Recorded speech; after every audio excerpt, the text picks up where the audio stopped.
अल्हम्दुलिल्लाहि नहमदुहु व नस्तईनुहु व नस्तगफिरुह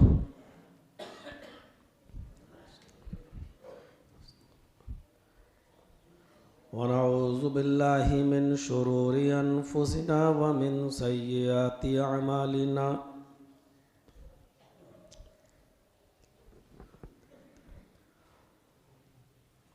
मन यहदिहिल्लाहु फला मुज़िल्ल लहु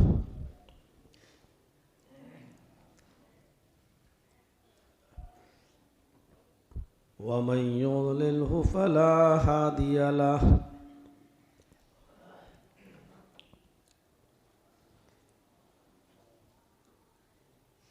व अशहदु अल्ला इलाहा इल्लल्लाहु वहदहु ला शरीका लहु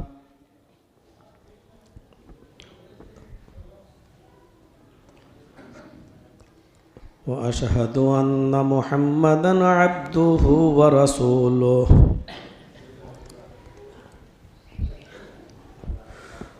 अम्मा बाद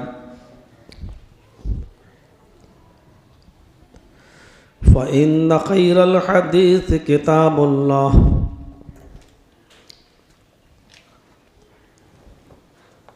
व खैरल हदी हदी मुहम्मदिन सल्लल्लाहु अलैहि वसल्लम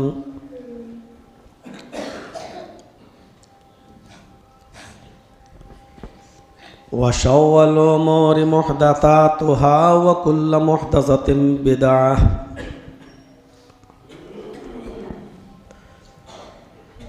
व कुल्लु बिदअतिन ज़लालह व कुल्लु ज़लालतिन फिन्नार।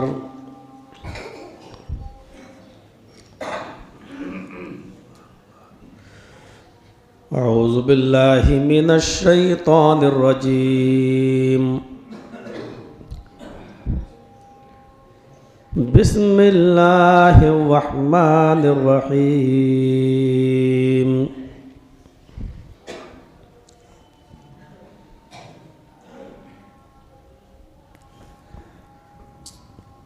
या अय्युहल्लज़ीना आमनुस्तईनु बिस्सब्रि वस्सलाह इन्नल्लाहा मअस्साबिरीन।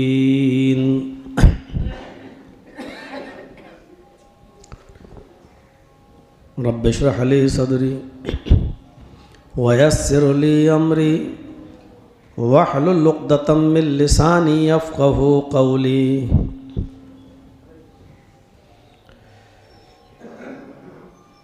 हाज़िरीन जुमा जामा मस्जिद लखीपुर,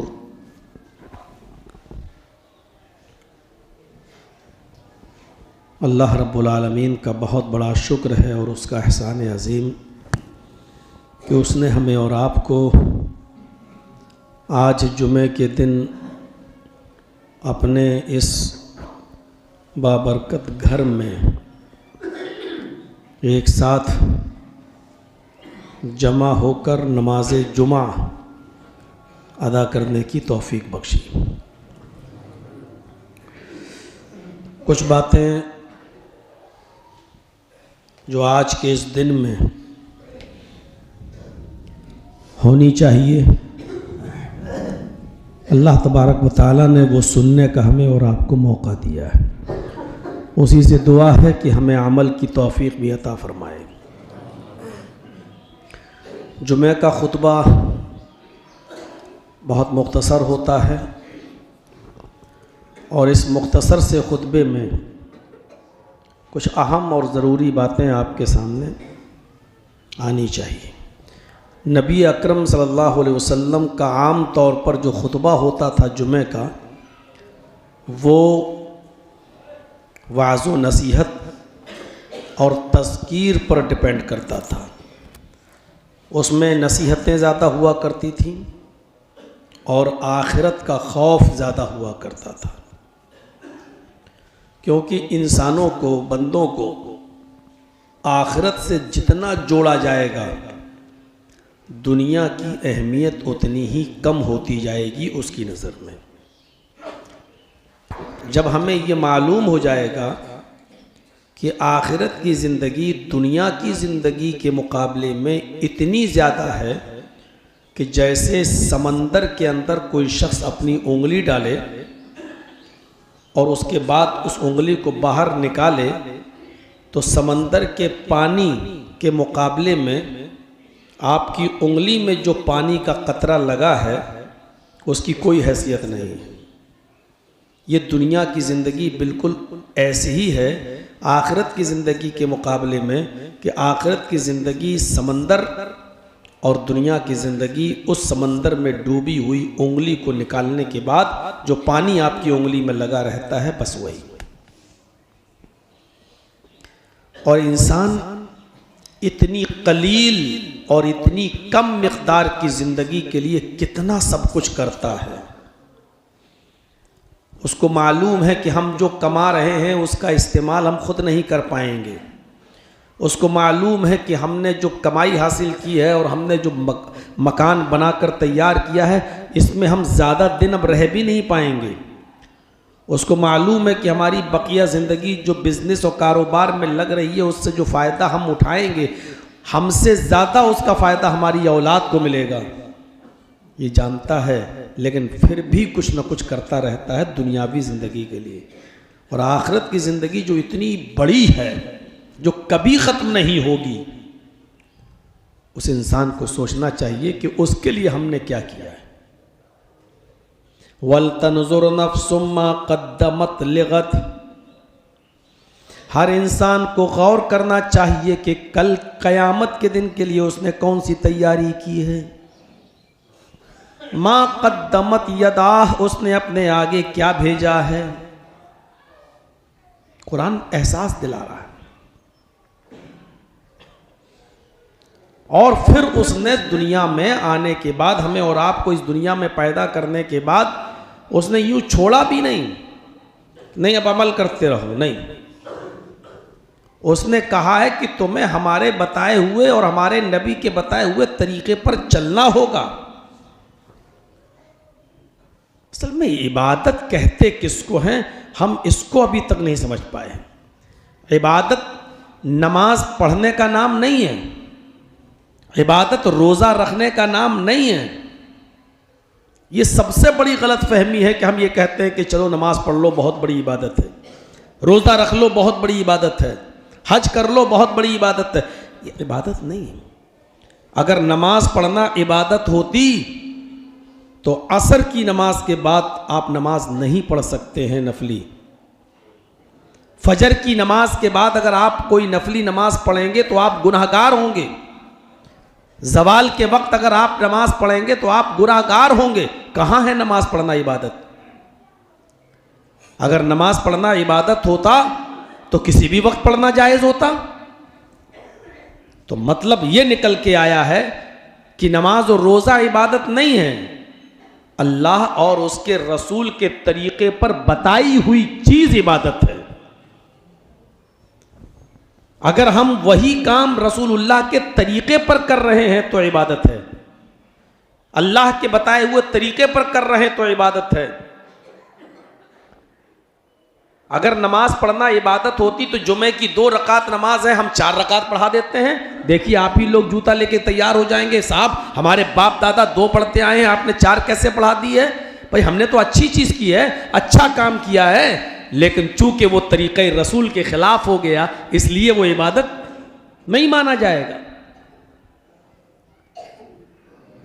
कोई भी काम तरीक़े रसूल पर किया जाए तो इबादत है। और यही चीज़ जुमे के दिन 1 अज़ान है या 2 अज़ान, यही चीज़ जिस मस्जिद के अंदर कब्र हो उस कब्र में नमाज होगी या नहीं, यही चीज़ फ़र्ज नमाज के बाद दोनों हाथ उठाकर इमाम के साथ मुक्तदियों का दुआ करना है। ऐसे ही ईद की नमाज के बाद लोगों का मुसाफा करना, हाथ मिलाना और गले मिलना और एक दूसरे को ईद मुबारक कहना, ये तमाम चीजें अगर तरीक़े रसूल पर है तो इबादत। अगर अल्लाह के नबी ने अपनी पूरी जिंदगी में फर्ज नमाज पढ़ाने के बाद मुक्तदियों की तरफ चेहरा करके अपने दोनों हाथ उठाकर कभी दुआ मांगी हो और सहाबा किराम ने उस दुआ पर कभी आमीन कहा हो तो आप भी करिए, इबादत है ये।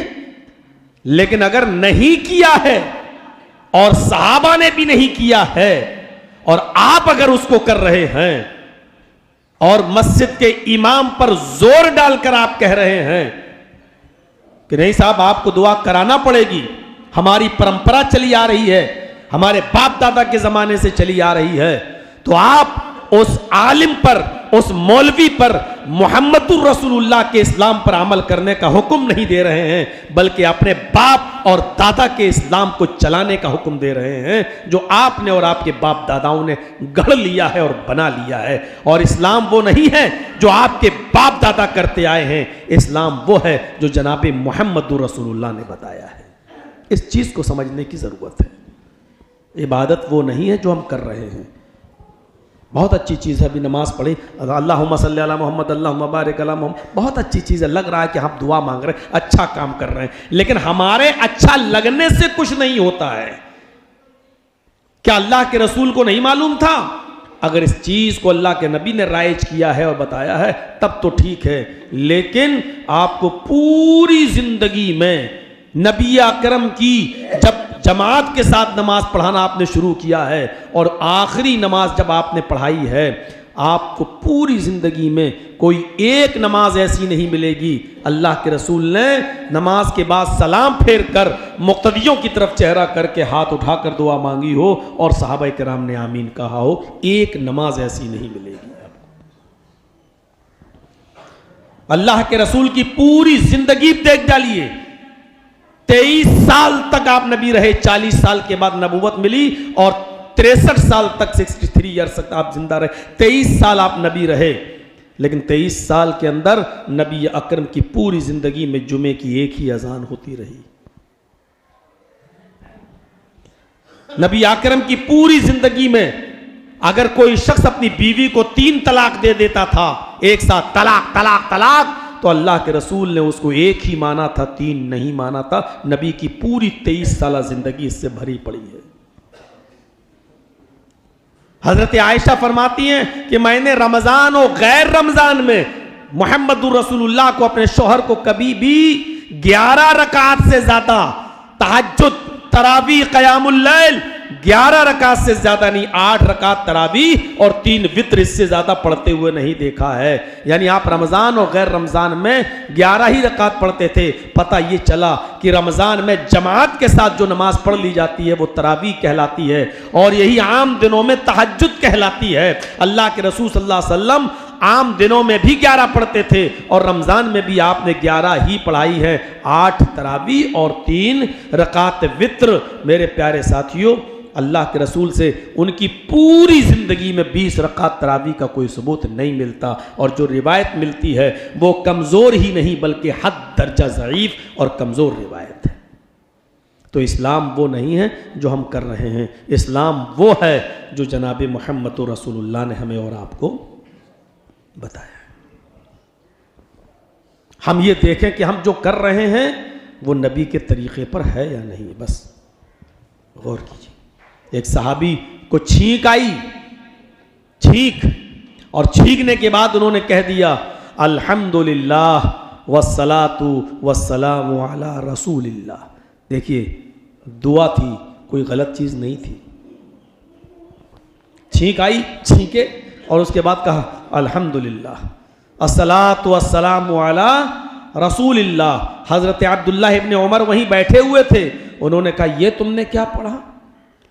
कहा कि छींक आई इसलिए मैंने कह दिया अल्हम्दुलिल्लाह, तमाम तारीफें अल्लाह के लिए हैं और नबी पर दरूद भी भेज दिया। वस्सलातु वस्सलामु अला रसूलिल्लाह, सलातो सलाम हो अल्लाह के रसूल पर, मुहम्मदुर रसूलुल्लाह पर। हजरत अब्दुल्लाह इब्ने उमर ने फरमाया नबी अकरम के ज़माने में जब किसी को छींक आया करती थी तो वो सिर्फ अल्हम्दुलिल्लाह कहा करता था, बस वो सिर्फ अल्हम्दुलिल्लाह कहा करता था, अल्हम्दुलिल्लाह बस। वस्सलातु वस्सलामु अला रसूलिल्लाह, ये तो न तो नबी अकरम ने कभी कहा और नबी अकरम के सामने जो छींकता था कभी उसने भी नहीं कहा। लिहाजा दुआ इतनी ही मानी जाएगी, अल्हम्दुलिल्लाह वस्सलातु वस्सलामु अला रसूलिल्लाह का दिल मेरा भी चाहता है कि मैं भी पढ़ूं, मैं भी ये दरूद नबी पर भेजूं, लेकिन अगर ये जायज़ होता तो जनाब मुहम्मदुर रसूलुल्लाह ज़रूर बता कर जाते, अल्लाह के नबी हमें ज़रूर हुक्म देकर जाते। लेकिन अल्लाह के नबी ने जब हमें ऐसा नहीं बताया तो हम ये दुआ नहीं पढ़ सकते हैं। अगर पढ़ेंगे तो इसका मतलब ये हुआ कि अल्लाह के रसूल ने छिपाया था, वो हमें बता कर नहीं गए, और हमने जो दुआ पढ़ी यही जायज़ है, यानी हमारा इस्लाम नाफिज होगा और रसूलुल्लाह सल्लल्लाहु अलैहि वसल्लम का इस्लाम कमज़ोर हो जाएगा। लिहाजा ये बिदात है आगे के जुमले पढ़ना, लिहाजा वस्सलातु वस्सलामु अला रसूलिल्लाह हम नहीं पढ़ सकते, बस उतना ही पढ़ेंगे अल्हम्दुलिल्लाह। हाँ, अगर आपको छींक आई, आपने कहा अल्हम्दुलिल्लाह, हमने सुन लिया आपको अल्हम्दुलिल्लाह कहते हुए, तो हमारे ऊपर अब ज़रूरी है कि हम ये कहें यरहमुकल्लाह, अल्लाह आपके ऊपर रहम फरमाए। अब तीसरा कोई आदमी और है तो वो कहे यहदीकुमुल्लाह, अल्लाह तुम्हें हिदायत दे। और अगर तीसरा कोई आदमी मौजूद नहीं है तो छींकने वाला ही कहे यहदीकुमुल्लाह, अल्लाह तुम्हें हिदायत दे। अब फिर दूसरा आदमी जिसने आपके अल्हम्दुलिल्लाह सुनकर यरहमुकल्लाह कहा था, अब वो कहे युस्लिह लकुम बालकुम, अल्लाह तुम्हारे अमाल की इस्लाह फरमाए। ये छोटे छोटे मामले हमें और आपको याद रखना चाहिए। इबादत वो है जो नबी ने हमें बताई, वो इबादत हो ही नहीं सकती है हम अच्छा काम समझ के कर रहे हैं और शरीयत में उसका वजूद नहीं है, शरीयत में उसका वजूद नहीं है। हम और आप बहुत धड़ल्ले के साथ मस्जिद में शोर करते हैं, और अभी नमाज जुमा खत्म होगा तो देख लीजिएगा, मुलाकात के लिए और फिर दुनियावी बातें, और ये कैसे हो खैरियत, ये वो सेल्फी फो। हजरत उमर फारूक के जमाने में दो लोग ताइफ से आए हुए थे, ताइफ से, और मदीना में पहुंचे हुए थे। हजरत उमर फारूक के ज़माने में वो ताइफ से अपना माल लाते थे और मदीना में बेचा करते थे, बिजनेस करते थे, और मदीना से सामान ले जाया करते थे, ताइफ में बेचा करते थे। ऐसा होता है ना, आप कलकत्ता से कोई सामान लाए, अपने कलियाचक में अपने इलाके में बेच रहे हैं, और यहाँ से कोई चीज़ ले गए, वहाँ नहीं मिलती है तो यहाँ का सामान वहाँ आपने फ़रोख्त कर दिया, दोनों तरफ से आप कमा रहे हैं। ऐसे ही वो लोग जो ताइफ के रहने वाले थे, मदीना में आकर ताइफ का सामान मदीना में बेचा करते थे, और मदीना से बहुत सा सामान खरीद कर ताइफ ले जाया करते थे। तो वो मदीना में सामान बेचने के बाद आए और वो मस्जिद नबवी के अंदर पहुँच गए। मस्जिद नबवी में उन्होंने नमाज पढ़ी, और नमाज पढ़ने के बाद वो दोनों लोग अपने हिसाब किताब करने लगे। तुमने कितना बेचा, हमने इतना बेचा, कितनी प्रॉफिट हुई, कितनी आमदनी हुई, कितनी इनकम हुई, ये आपस में गुफ्तगू करने लगे। हज़रत उमर फारूक ने जब उनको देखा कि ये दोनों लोग आपस में मस्जिद में गुफ्तगू कर रहे हैं तो आवाज़ नहीं दी। इधर आओ कह सकते थे, लेकिन चूंकि हज़रत उमर खुद मस्जिद में थे इसलिए ये कहना भी गवारा नहीं किया, सुनो इधर आओ। अगर ये कहेंगे तब भी शोर होगा मस्जिद में, ये भी नहीं कहा। बाहर निकले और ज़मीन से छोटी छोटी कंकर, मिट्टी की जो कंकरियां होती हैं पत्थर की, वो छोटी छोटी 1-2 पत्थर की कंकरी उठाई और मस्जिद में दाखिल होकर उनकी तरफ फेंका, ऐसे छोटी सी कंकरी। अब उनके पास जब कंकरी गिरी तो उन्होंने पीछे मुड़ के देखा तो हज़रत उमर ने उंगली के इशारे से कहा बाहर आओ। जब वो लोग दोनों बाहर आने लगे तो हज़रत उमर फारूक ने कहा कि ऐसे, यानी जो कंकरी मैंने फेंक के मारी है वो भी लेकर आओ, क्योंकि मस्जिद के अंदर कोई कंकरी नहीं होनी चाहिए, उसको हम बाहर फेंक देते, उसको भी उठा कर लाओ। वो दोनों उठा कर लाए और जब मस्जिद के बाहर निकले तो हज़रत उमर फारूक ने अपनी कमर से कोड़ा निकाला और कहा खड़े हो जाओ, और कोड़े को हवा में घुमाया और उनके करीब मारने के लिए आए तो उनसे पूछा कि तुम्हें कानून नहीं मालूम, मस्जिद का एहतराम नहीं मालूम, मस्जिद का अदब करना नहीं जानते हो? मैंने आज से पहले तुम्हें यहां नहीं देखा, कहीं बाहर से आए हो क्या? और हवा में कोड़ा लहरा रहे हैं। कहा कि हाँ बाहर से आए। कहां से आए हो? कहा ताइफ से। हज़रत उमर फारूक ने अब कोड़ा रख लिया, उनको मारा नहीं। और फरमाया कि अगर तुम परदेसी ना होते, अगर तुम ताइफ के मेहमान ना होते, अगर तुम इतनी दूर से ना आए होते और मेरे इलाके का नियम और उसूल अगर तुम्हें मालूम होता और बाहर के आने वाले ना होते, परदेसी ना होते, तो आज इस कोड़े से मैं तुम्हारी चमड़ी उधेड़ देता, आज इतना मारता कि तुम्हारी खाल में उधेड़ देता, तुम्हारी चमड़ी में उधेड़ देता। मोहम्मद रसूलुल्लाह की मस्जिद का अदब जिस तरह नबी के ज़माने में किया जाता था, नबी अकरम के इंतकाल के बाद भी वही अदब कायम रहेगा, वही एहतराम कायम रहेगा।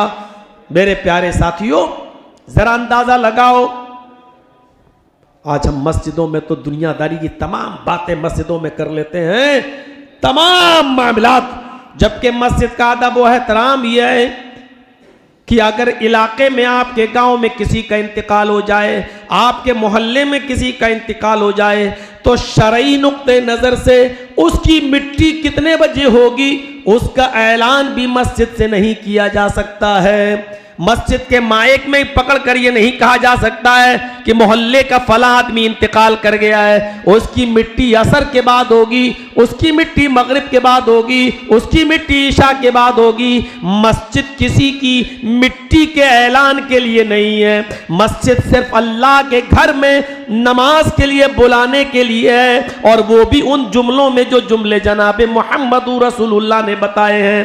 अल्लाहु अकबर, अल्लाहु अकबर, अशहदु अल्ला इलाहा इल्लल्लाह। बस इसलिए है मस्जिद के आप अजान के कलमात बुलंद करें, अजान देते देते लाइट चली जाए और माइक बंद हो जाए और अजान बगैर माइक के हो, और जमात खड़ी होने से पहले अगर नमाज का वक्त हो जाए, अब लाइट आ जाए, तो आप माइक खोलकर ये भी नहीं कह सकते हो कि लोगों जमात खड़ी होने वाली है, अजान का वक्त हो चुका है, अब जल्दी आओ मस्जिद के अंदर नमाज पढ़ने के लिए, जमात खड़ी होने वाली है। आप ये ऐलान करके भी लोगों को मस्जिद में नहीं बुला सकते हो। मस्जिद के अंदर आप अपने गांव की या अपने घर की कोई चीज अगर खो जाए तो मस्जिद में उसका ऐलान भी नहीं कर सकते हो। आपकी बकरी खो गई, आपका कुर्बानी का कोई बकरा खो गया, आप मस्जिद में माइक खोलकर ऐलान कर दें या करवा दें और इमाम साहब ऐलान करें फला साहब का बकरा खो गया कुर्बानी का, अगर किसी साहब को मिले उसका रंग ऐसा ऐसा है, ये बकरा हमारे घर तक पहुंचा दे, पहुंचाने वाले को मुनासिब इनाम दिया जाएगा। मेरे भाइयों, आप ये भी ऐलान नहीं कर सकते हो।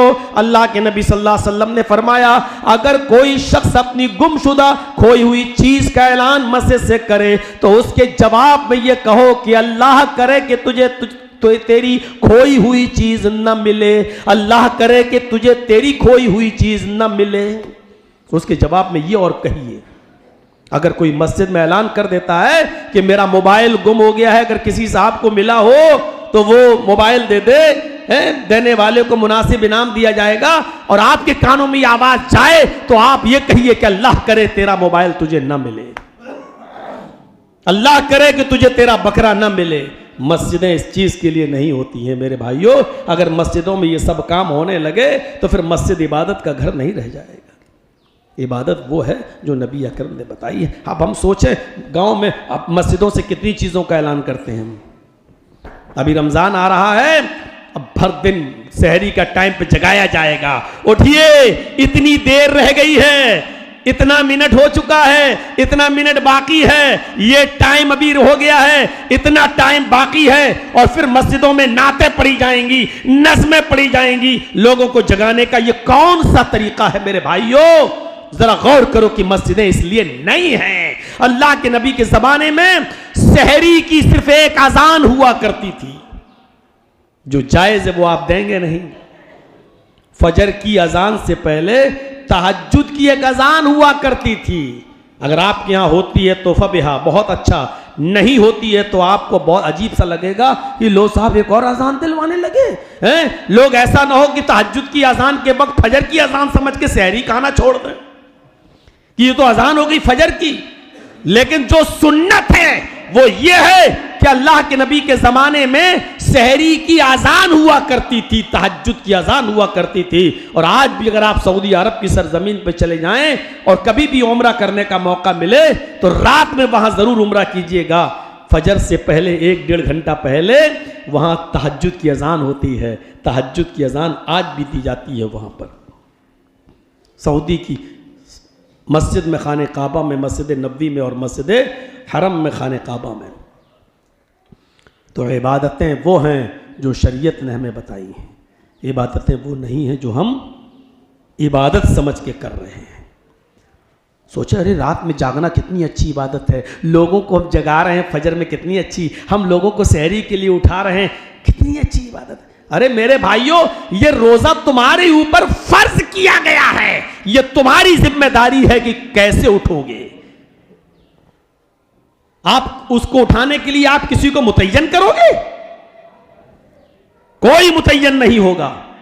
रमजान के रोजे हमारे आप पर फर्ज हैं, अभी हमारी जिम्मेदारी है, नमाज हमारे ऊपर फर्ज है। अब नमाज के लिए कोई हमें घर से उठाकर मस्जिद तक ले जाने के लिए कोई आदमी मुतय्यन करोगे और आप ये कहोगे साहब जोहर का जब वक्त हो तब मुझे बता देना, और उसके लिए कोई आदमी नौकरी पर रखोगे कि मुझे 5 वक्त की नमाज के बारे में खबर देना। अरे नमाज आप पर फर्ज है, उस पर भी फर्ज है, अगरचे वो आपका नौकर है लेकिन नमाज उस पर भी फर्ज है। बल्कि नमाज के वक्त आपको उसको इजाजत देना पड़ेगी, बेटा नमाज पढ़ के आओ, हैं जाओ तुम भी नमाज पढ़ो, क्योंकि नमाज तुम्हारे ऊपर भी फर्ज है। अगर वो आपका मुलाजिम है तो आपको ये कटौती करना पड़ेगी। नमाज कोई मामूली इबादत समझ रखी है आपने, रोजा कोई मामूली इबादत समझ रखा है आपने। मेरे भाइयों, नमाज एक ऐसी इबादत है जिसको किसी भी हाल में, किसी भी सूरत में माफ नहीं किया गया है, किसी भी सूरत में उसको हटाया नहीं गया है। उसमें रुख्सत तो दे दी गई है, सहूलत तो दे दी गई है, लेकिन माफी नहीं है। नमाज के लिए वुजू बनाना जरूरी है, लेकिन पानी के ठंडे होने की वजह से आपको बीमारी और बढ़ सकती है, तो आप पानी का इस्तेमाल ना करें लेकिन तयम्मुम कर लें। लेकिन नमाज पढ़ना है, खड़े होकर पढ़ने की ताकत नहीं है तो बैठ कर पढ़ना है, बैठ कर नहीं पढ़ सकते हो तो लेट कर पढ़ना है, लेट कर भी नहीं पढ़ सकते हो तो करवट से पढ़ना है, और करवटें भी लेने में बेचैनी हो रही है तो अपने होंठ हिलाकर वो दुआएं पढ़ना है, और नीयत करना है कि ये क़याम है, अल्लाहु अकबर, और क़याम की दुआ पढ़िए। फिर आप नियत कीजिए लेटे ही लेटे कि हमको अब रुकू करना है, दिल में नियत कर लीजिए और अल्लाहु अकबर कह लीजिए और समझ लीजिए कि हम रुकू में।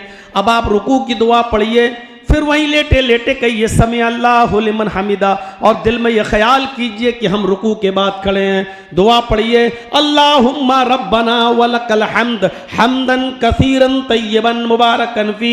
उसके बाद आप दुआ नियत कीजिए हम सजदे में जा रहे हैं, और लेटे लेटे कहिए अल्लाहु अकबर। अब आप सजदे की दुआ पढ़िए सुब्हानक अल्लाहुम्मा रब्बना व बिहम्दिका अल्लाहुम्मा इग़फिरली, या सुब्बूहुन कुद्दूसुन रब्बुल मलाइकति वर्रूह, या सुब्हान रब्बी अला। आप पढ़िए, पढ़ना है, किसी भी सूरत में पढ़ना है मेरे भाइयों। नमाज किसी भी हाल में माफ नहीं है। आप इस बात का अंदाजा लगा सकते हैं कि हजरत मरियम पर जब लोगों ने जिना की तोहमत लगाई कि बगैर बाप के तूने बेटा कैसे पैदा कर दिया, बगैर शौहर के बेटा कैसे पैदा हो गया, और ये ईसा बगैर बाप के कैसे पैदा हो गए, और हजरत मरियम के पास इसका कोई जवाब नहीं था क्योंकि कोई मानने के लिए तैयार ही नहीं था। कितना कहेगी कि अल्लाह का हुक्म था, ये बेटा अल्लाह की तरफ से मिला, लेकिन कौन इस बात को मानता। दुनिया का उसूल ही है कि मियाँ बीवी के रिश्ते के बाद बच्चे पैदा होते हैं, ये उसूल उसी ने बनाया है, ये कानून अल्लाह ही की तरफ से बनाया हुआ है, और फिर अल्लाह ही किसी को बगैर शौहर के बेटा दे दे तो ये ज़माने में एक अजीब बात तो होगी। मेरे भाइयों, हजरत मरियम को भी इन इल्ज़ामात को झेलना पड़ा और उल्टे सीधे ताने सुनना पड़े, और लास्ट में हजरत मरियम ने अपने 3 दिन के बेटे ईसा की तरफ इशारा करते हुए फरमाया, अरे मुझसे क्या पूछते हो, इसी बच्चे से पूछ लो। ये कहां से आया, मुझसे क्या पूछ रहे हो, इसी से पूछ लो, यही तो पैदा हुआ है मेरे पेट से। किस किस को मैं सफाई दूं, किस किस को मैं बताने जाऊं। और मेरे भाइयों, कुछ मामलात ऐसे होते हैं कि जहां खामोशी बेहतर होती है। हर किसी को आप मुतमईन नहीं कर सकते हैं। क्या दुनिया में कोई भी ऐसा कोई एक आदमी है जिससे पूरी दुनिया मुतमईन हो, जिससे सब लोग मुत्तफिक हों और जिसका विरोध ना हो, जिसकी मुखालिफत ना हो? दुनिया में एक भी आदमी ऐसा नहीं है कि जिससे पूरी दुनिया इत्तेफाक करती हो, कोई भी नहीं है। आप किस किस का मुंह बंद करेंगे? सबको नहीं समझा पाएंगे। लोगों ने कहा वाह मरियम, जब तेरे ऊपर बात आई तो कहा बच्चे से पूछ लो। ये छोटे से बच्चे से मैं क्या पूछूं, ये 3 दिन के लड़के से क्या पूछूं, जो अभी तेरा दूध पीता है, इस दूध पीते बच्चे से क्या पूछूं? ये क्या बोलेगा, ये क्या जवाब देगा? तुम बताओ ये बेटा कहां से आया, तुम्हारी शादी नहीं हुई है। कहा फिर मुझसे पूछ रहे हो, इससे पूछ लो, इसी से पूछो ये कहां से आया। कौम के लोगों ने जवाब दिया वाह मरियम, इससे पूछो। कैफ नुकल्लिमु मन कान फिल महदी सबिया, कुरान पढ़िए। इस बच्चे से मैं क्या पूछूं जो अभी पालने में झूले में झूल रहा है, जो तेरी पिस्तान का दूध पीता है, छोटा सा बच्चा है, ये क्या बोलेगा, ये क्या जवाब देगा? कैफ नुकल्लिमु मन कान फिल महदी सबिया, ये बच्चा हमसे कैसे कलाम करेगा जो अभी झूले में झूल रहा है, गहवारे में पड़ा हुआ है, पालने में झूल रहा है, जिसके झूले को झोंका दिया जाता है तब वो चलता है, जो अपने से उड़ नहीं सकता, पैर नहीं सकता, झूल नहीं सकता, खा नहीं सकता, पी नहीं सकता, उस बच्चे से हम क्या पूछेंगे और वो हमारी बात का क्या जवाब देगा?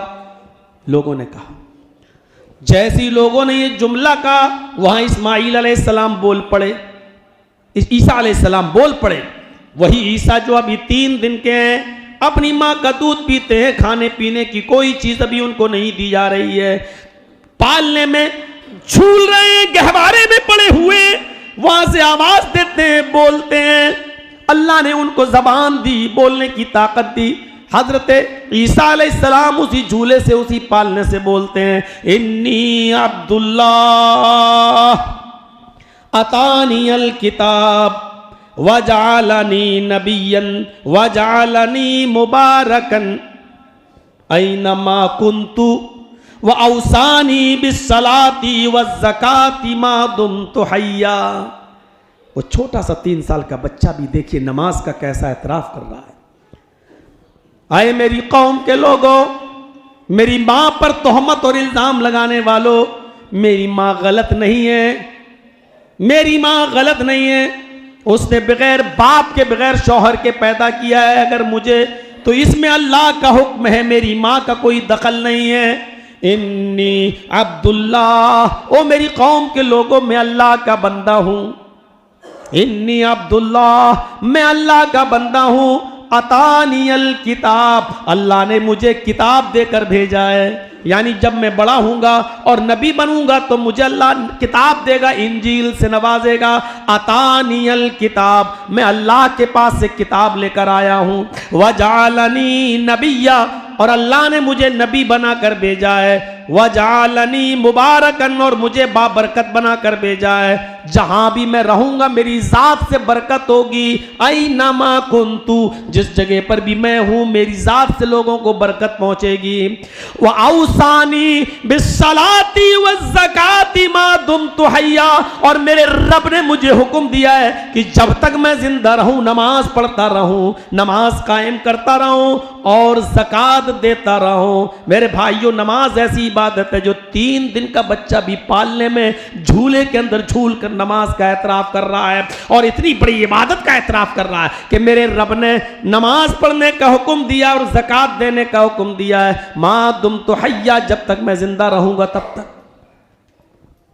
जिंदगी की आखिरी सांस तक ये नमाज माफ नहीं। हजरत उमर फारूक का पेट फट जाता है। अबू लूलू ने नेजा मारा, फजर की नमाज पढ़ा रहे थे, वो मिंबर के पास कंबल ओढ़कर छिपा हुआ था, और जैसी हजरत उमर ने कहा अल्लाहु अकबर, अबू लूलू ने नेजा मार दिया, पेट में दाखिल कर दिया। उसने निकाला तो पेट फट गया, खून बहने लगा तो हजरत उमर बेहोश होकर गिर पड़े। अबू लूलू भागने लगा। एक सहाबी ने नमाज तोड़कर उसके ऊपर अपना कंबल फेंक दिया। सर्दियों के दिन में नमाज पढ़ी जा रही थी, तो जो कंबल, जो हल्का कंबल होता है वो ओढ़ के आए थे।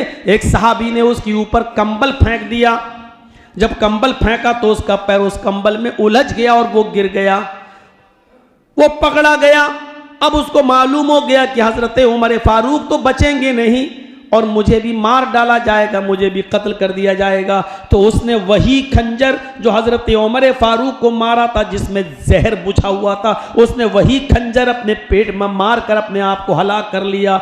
वही फिरोज, वही अबू लुलू नाम का शख्स वहीं पर मर जाता है।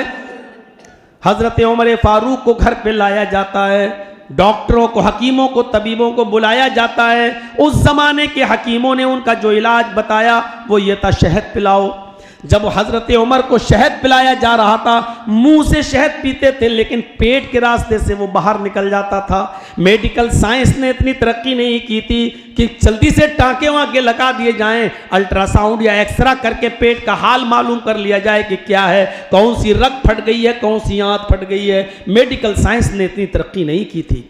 दूध पिलाया जा रहा है, दूध पेट के रास्ते से बाहर निकल जाता है। जो चीज़ भी उनको खिलाई पिलाई जा रही है वो पेट के रास्ते से बाहर निकल जाती है। इसी बीच में एक सहाबी बोल उठे, अय अमीरुल मोमिनीन, आप नमाज कैसे पढ़ेंगे? इस हाल में अभी आपने नमाज नहीं पढ़ी। अल्लाहू अकबर कहकर नियत ही बांधे हुए थे कि आपको नेज़ा मार दिया गया और आप बेहोश हो गए, अभी तो आपकी दोनों रकातें बाकी हैं। हजरत उमर ने इस हाल में पानी मंगाया, वुजू बनाया, पेट पर कपड़ा बांधा ताकि खून अगर बहेगा तो इसी कपड़े में आ जाए, और खड़े होकर उन्होंने नमाज अदा की। कहा इस हाल में बैठ के नमाज पढ़ लो, लेट के भी पढ़ सकते हो।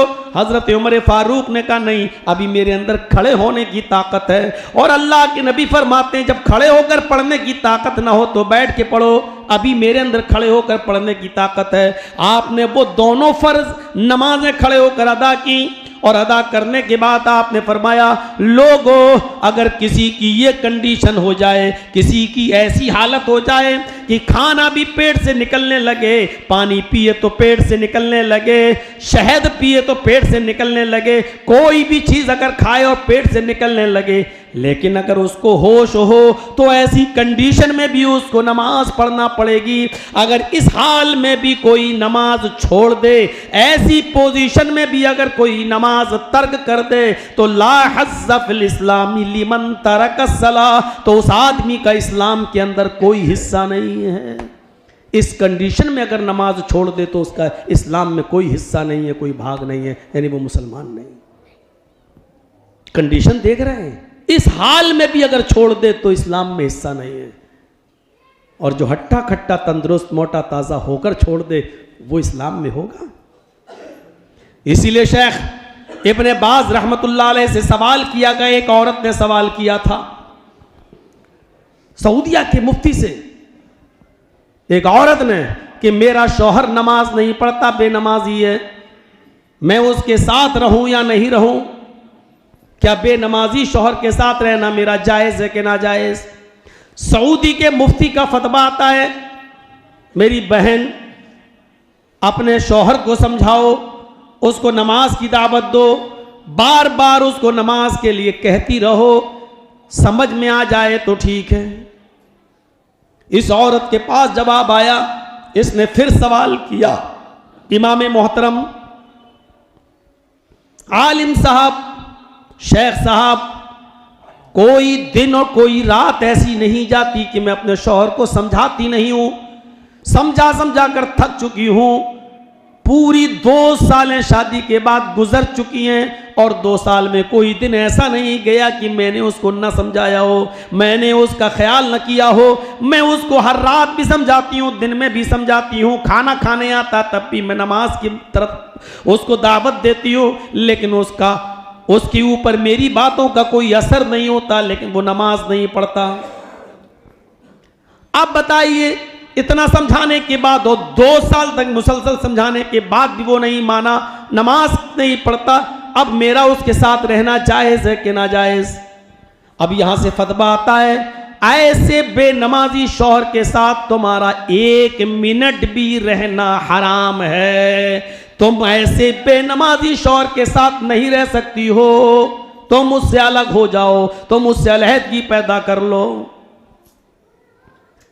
यहां से फिर उसने सवाल किया इस फतवे को पढ़ने के बाद, शेख मोहतरम आप कह रहे हैं अलग हो जाओ, मैं उससे कैसे अलग हो सकती हूं? वो मुझे तलाक देने के लिए तैयार नहीं। 2 साल तक जब उसने नमाज नहीं पढ़ी तो मैंने उससे कहा मैं तुम्हारे साथ नहीं रहना चाहती, तुम्हारे अंदर और कोई कमी नहीं है, सिर्फ सबसे बड़ी कमी यह है कि तुम नमाज नहीं पढ़ते हो, और ये कमी मुझे सबसे ज़्यादा खलती है। मैं तुम्हारे साथ अब नहीं रहना चाहती, मुझे तलाक दो। मेरा शौहर मुझे तलाक भी नहीं देता है। अब बताइए कि अलग होने की क्या शक्ल है? वो मुझे तलाक भी तो नहीं देता है। अब मैं उसको कैसे छोड़ सकती हूँ और कैसे अलग हो जाऊँ? हमें कोई रास्ता बताइए। वो तलाक देने के लिए तैयार नहीं। यहाँ से फिर फतवे का जवाब जाता है, मेरी बहन तुम्हें तलाक की जरूरत ही नहीं है, इसलिए कि बेनमाजी काफिर है और बेनमाजी के निकाह में मोमिना औरत को रहना ही नहीं है। जब उसने नमाज छोड़ दी तो अहद व पैमान और निकाह अपने आप खत्म हो जाता है, निकाह अपने आप फिस्क हो जाता है। मेरी बहन तुम्हें तलाक की जरूरत ही नहीं है, तुम्हारा शौहर बेनमाजी मुसलमान ही नहीं है, और जब मुसलमान ही नहीं है तो किसी काफिर मर्द के साथ तुम्हें रहना जायज भी नहीं है। बस तुम एक इद्दत गुजारो, यानी एक पीरियड का इंतजार करो। जब तुम्हें पीरियड आ जाए, महीना आ जाए पीरियड, और उससे तुम पाक हो जाओ, नहा लो धुल लो साफ हो जाओ, उसके बाद तुम किसी दीनदार लड़के के साथ, दीनदार शख्स के साथ तुम दूसरा निकाह कर सकती हो। तुम्हें तुम्हारे शौहर के तलाक की जरूरत ही नहीं है। निकाह तो अपने आप फिस्क हो गया है, निकाह तो अपने आप खत्म हो गया है, क्योंकि तुम्हारा शौहर बेनमाजी है, और बेनमाजी शौहर के साथ किसी मोमिना और किसी पाक दामन और नेक औरत का रहना जायज नहीं है। मेरे प्यारे साथियों, इस फतवे को सुन रहे हैं आप, गौर करें। कितने लोग बेनमाजी हैं और वो अपनी नमाजी औरतों के साथ रहते हैं, और कितनी नमाजी औरतें ऐसी हैं बेचारी जो बर्दाश्त की हुई हैं, जो बर्दाश्त की हुई हैं। मेरे भाइयों, अपने बेनमाजी शौहरों को अब वो इसलिए नहीं छोड़ना चाहते कि बच्चे कहाँ जाएंगे, लेकिन बेनमाजी शौहर के साथ औरत का रहना 1 मिनट के लिए भी जायज़ नहीं है। ये है नमाज का मामला। जो मसले और मसाइल आपको इस जुमे के खुतबे में मिल जाते हैं मेरे भाइयों, आप लाखों रुपया खर्च करा के जो जलसा कराएंगे उसमें आपको ये सब चीज़ें नहीं मिल पाएंगी। इसलिए इन चीज़ों को गनीमत जानो और कोशिश करो कि हम इसके ऊपर अमल करेंगे। या अय्युहल्लज़ीना आमनुस्तईनु बिस्सब्रि वस्सलाह। मौज़रत के साथ मुझे कहना पड़ता है कि आयत तो मैंने ये पढ़ी थी कि इस पे बोलूँगा, लेकिन इस पर एक जुमला नहीं बोल पाया, एक लफ्ज़ भी मैं इस पे नहीं बोल पाया, और दूसरी तरफ ही बातें निकल के वक्त पूरा हो गया। 1:10 हो गए हैं, 8 मिनट। मेरे प्यारे साथियों, जुमे का खुतबा मुख्तसर होता और होना भी चाहिए, इसलिए मैं अपनी बात को ख़त्म करते हुए इस उम्मीद के साथ रुखसत हो जाऊँगा आपसे कि इन चीज़ों को अपने मुआशरे में राइज कीजिए और इबादत का सही मफहूम समझने की कोशिश कीजिए। इबादत वो नहीं है जो हम कर रहे हैं, इबादत वो है जो मुहम्मदुर रसूलुल्लाह के तरीक़े पर की जाए, इबादत वो है जो शरीयत के तरीक़े पर की जाए, इबादत वो है। याद रखिएगा, अब रमज़ान का महीना शुरू होगा, बहुत सी चीज़ें अपनी तरफ से लोग दाखिल करेंगे। कभी इफ्तारी की दुआ, कभी उसमें अजीब अजीब तरीके से लोग अल्लाहुम्मा लका सुमतो व बिका अमनतो व अलैका तवक्कलतु व अला रिज़्क़िका अफ़्तरतु। कुछ नहीं, इफ्तारी की सिर्फ एक ही दुआ है, और सही हदीस से बिस्मिल्लाह कहकर आप इफ्तार करें, और इफ्तार करने के बाद आप ये दुआ पढ़ लें, ज़हबज़ ज़मअउ वब्तल्लतिल उरूक़ व सबतल अज्रु इंशाअल्लाह। बाज़ मुहक्किकीन कहते हैं कि इफ्तारी की दुआ यही है, ज़हबज़ ज़मअउ वब्तल्लतिल उरूक़ व सबतल अज्रु इंशाअल्लाह।